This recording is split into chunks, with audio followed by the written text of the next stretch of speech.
demás con el mismo objetivo, quitar oportunidades, quitar poder para tener más privilegios.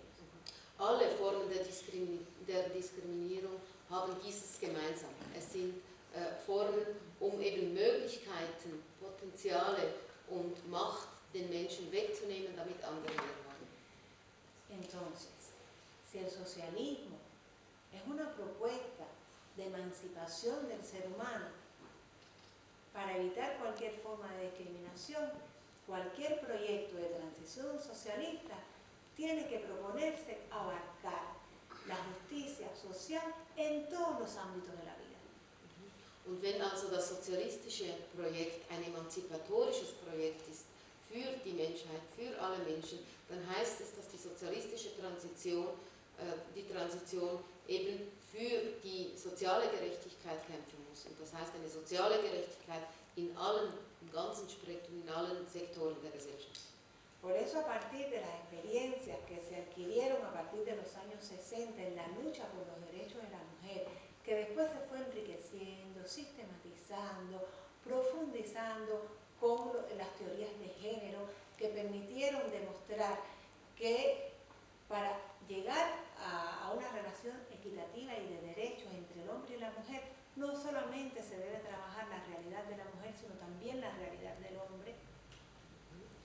Und so ist es also seit den 60er Jahren, seit dem Kampf der Frauen für ihre Rechte in der Transformation in Kuba, hat sich diese weiterentwickelt, es wurde systematisiert, es wurde vertieft, es war, in den Untersuchungen, in den sozialen Gruppen, Bewegungen und so hat auch die Gender-Theorie dazu viel beigetragen, eine neue Möglichkeit. Die Gender-Theorie hat eigentlich ermöglicht, dass wir sehen, wenn wir eine Gleichstellung wollen zwischen den Geschlechtern, müssen wir über die Realitäten sprechen der Frauen, aber auch über die Realitäten der Männer. Entonces, en esa plataforma de lucha por la justicia social, de lucha por la equidad social, nosotros también hemos situado, es decir, en CNSEX hemos presentado desde ese mismo enfoque la lucha por los derechos de las personas homosexuales, lesbianas, bisexuales y transgénero. Und eben in diesem Kontext des Kampfes für soziale Gerechtigkeit in allen Bereichen, für die Emanzipierung, so hat auch in diesem Kontext CNSEX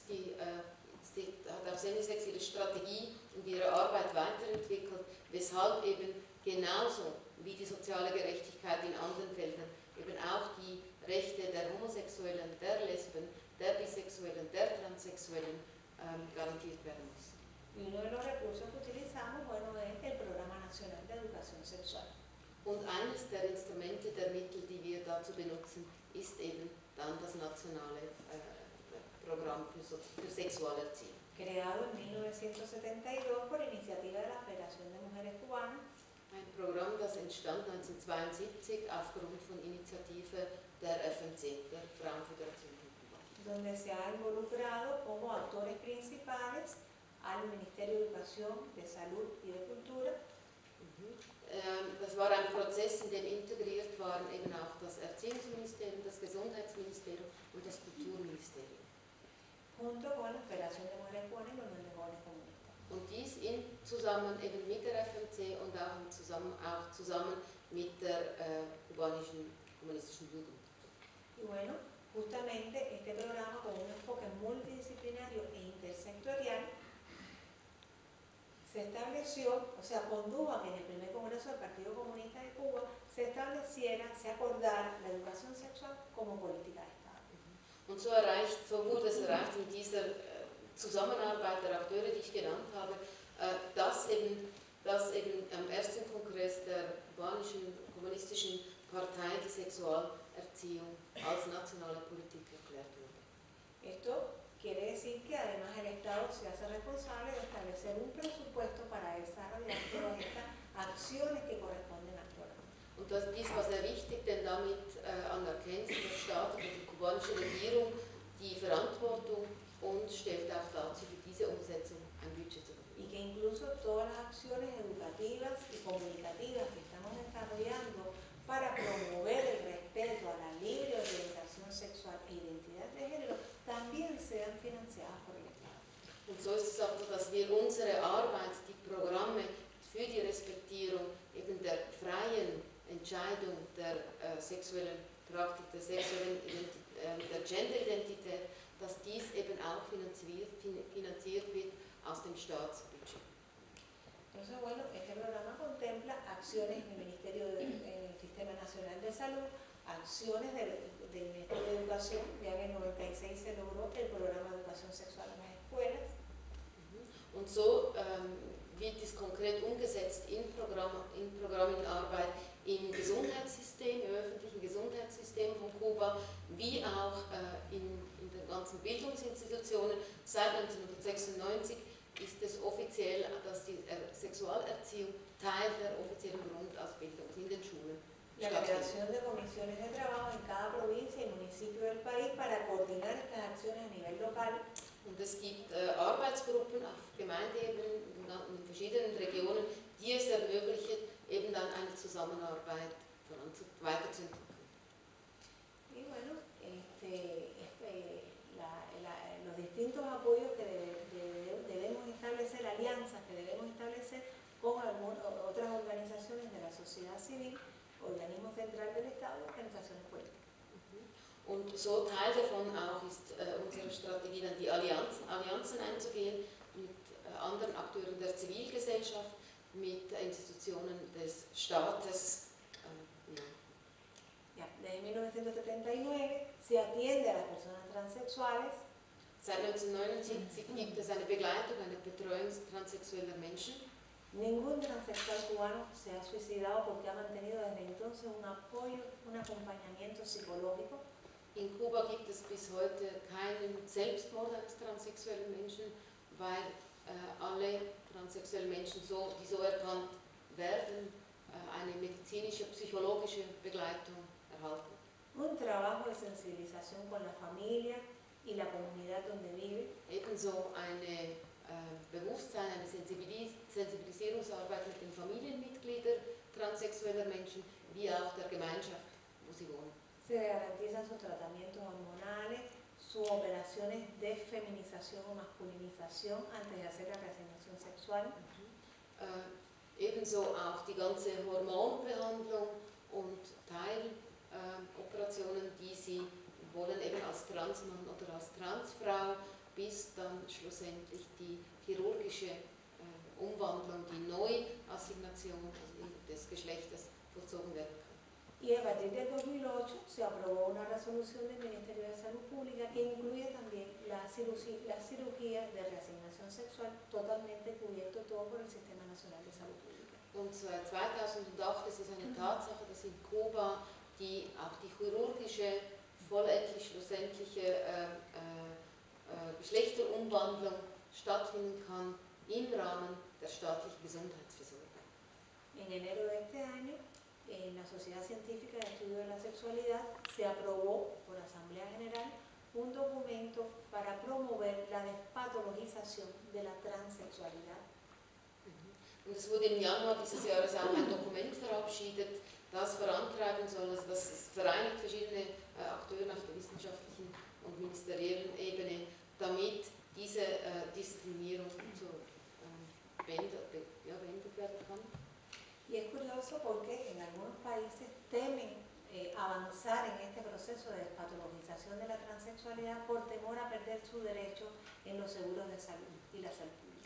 Und das ist eine sehr komplexe Geschichte, weil vor allem hier in Europa die Gefahr besteht, oder es auch so vermittelt wird, dass wenn die Transsexualität nicht mehr pathologisiert wird, dass dann das staatliche Gesundheitssystem sie herausnimmt aus der Gesundheitsversorgung und wer kann sich dann eine Operation leisten.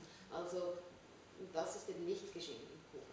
Pero nosotros, los argumentos que le hemos dado a nuestros colegas de países europeos que nos han preguntado cómo ustedes resuelven este problema, bueno, ante todo, la salud es un derecho humano inviolable en el sistema cubano.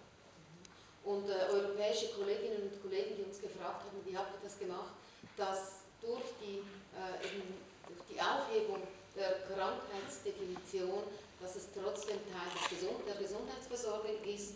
Und ein Argument war ganz klar, also die Gesundheit, die Gesundheitsversorgung ist ein fundamentales Menschenrecht, das in keiner Weise eingeschränkt werden darf, und das ist die Realität in Kuba. Esa es una peculiaridad en Cuba, pero a nivel mundial se puede argumentar que cuando las personas vamos a buscar los servicios de salud, no vamos siempre porque estamos enfermas. Das ist möglich in Kuba, aber im Austausch mit den Kollegen haben wir auch immer wieder gesagt, es gibt andere Argumente, denn nicht jede Person, nicht jeder Mensch, der die Gesundheitsversorgung in Anspruch nimmt, macht das, weil er krank ist. Las personas transexuales no van a pedir ayuda al sistema de salud por el hecho de estar enfermas, sino porque sufren la hostilidad social por esa contradicción entre su genital y su identidad de género. Und eben auch die transsexuellen Menschen, sie sind nicht krank, sondern sie suchen eine Lösung, um diesen Konflikt, der schwer auszuhalten ist, zwischen der Assignation von der Gesellschaft und der ihrer Genderidentität, der ihres Körpers, der nicht übereinstimmt. Y necesitan adecuar su cuerpo a su mente. Und sie brauchen eine Umwandlung des Körpers, damit ihre innere Identität mit dem Körper übereinstimmt. Las personas homosexuales van al médico pidiendo ayuda por la hostilidad social, no por ser homosexuales, no porque estén enfermos. Und wenn ein Homosexueller einen Arzt oder eine Ärztin aufsucht, dann ist es deshalb, weil er von der Gesellschaft diskriminiert wird und so Unterstützung braucht. Y hay psiquiatras que no quieren perder ese poder del negocio de atender a transexuales y me han dicho, bueno, ¿y cuáles son sus argumentos para decir que los transexuales no son enfermos? Und es gibt natürlich Psychiater, die diese Macht und diese Möglichkeit, dieses Feld auch nicht einfach so aufgeben möchten, und haben sie deshalb gefragt, was sind denn deine Argumente, dass du sagst, transsexuelle Menschen sind keine kranken Menschen? Y yo les pregunto, ¿y cuáles son tus argumentos para decir que son enfermos? Und ich habe geantwortet, ja, was sind deine Argumente, dass du sagst, das sind kranke Menschen? Cada malestar del ser humano hay que interpretarlo como una patología. Jedes Unwohlsein des Menschen hat man mit einer Pathologie zu bezeichnen. Entonces estamos todos patológicos. Dann sind wir alle krank, dann sind wir alle pathologisiert. Porque todos estamos llenos de malestares. Weil wir alle Unwohlsein kennen und haben. En fin, que son poderes que no se quieren perder y que también se expresan en el ámbito de las ciencias. Und das sind natürlich Machtverluste, eben auch solche Neudefinierungen, und die zeigen sich auch im Bereich der Wissenschaft. Y la tendencia a patologizar aumenta el bolsillo de los médicos inescrupulosos. Die Tendenz der Pathologisierung erfüllt natürlich die Taschen einzelner Wissenschaftler. Y como nuestros médicos no son inescrupulosos, no necesitamos patologizar a la gente. Und da unsere Ärzte nicht so skrupelfrei sind, brauchen wir keine Pathologisierung in Kuba. En fin, es un ejemplo. Otra cosa que también, bueno, les quería decir que somos un estado pobre. Por eso, cada año el Ministerio de Salud Pública planifica cuántas personas transexuales van a ser operadas porque es costoso. Also wir sind ein armer Staat, also die Ressourcen sind nicht unendlich in der Situation, in der Kuba lebt. Deshalb gibt es in der Planung jedes Jahr innerhalb des Gesundheitsministeriums überhaupt im gesamten Staatsbudget, wie viel das Gesundheitsministerium zur Verfügung hat, und damit prioritär festgelegt wird, wie viele Operationen durchgeführt werden können in der Geschlechtsumwandlung, die sehr teuer sind. Un año pueden ser 2, otro pueden ser 3, a lo mejor pueden ser 5, todo depende de cómo está la situación del presupuesto. Die Budgetsituation, die finanzielle Situation bestimmt, ob 1, 2, 3 oder 5 Operationen pro Jahr möglich sind. Pero todas y todos saben que van a ser operados y están tranquilos. Aber alle wissen, die transsexuellen Menschen in Kuba sind ruhig, weil sie wissen, sie können operiert werden, wenn es nicht